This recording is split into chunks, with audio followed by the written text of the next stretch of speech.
Hey y'all, coming to you from the hogwoods. I met the neighbor who has property that abuts the hay meadow here where we hunt the hogs, and he's a hunter as well, so I invited him to go on a little hunt with us, see if we couldn't get him a little 60-70 pound hog for the table. And anyway, he I believe has come over from New Mexico, married up with a woman here in Texas, and opened up a little online shop that's got sportsman type clothing for men and women.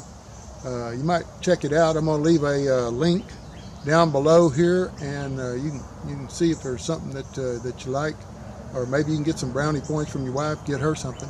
But anyway, check it out, and I'll let him go ahead and introduce himself, and then we'll get on to that hog hunt. Hey guys, welcome.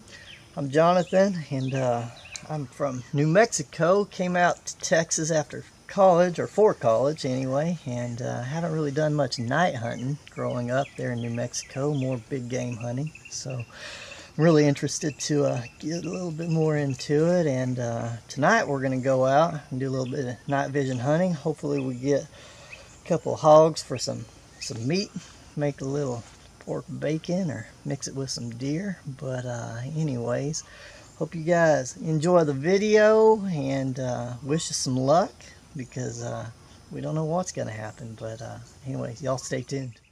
Well, as you may know, we got some pretty good eating size hogs that have been coming up underneath that spinner feeder.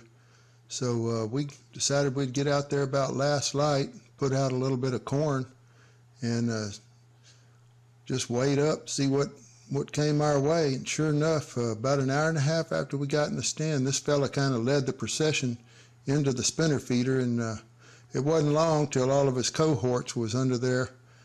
Must have been teenagers' night to babysit, because none of the big sows came in with them. It was all teenagers and just some little bitty ones.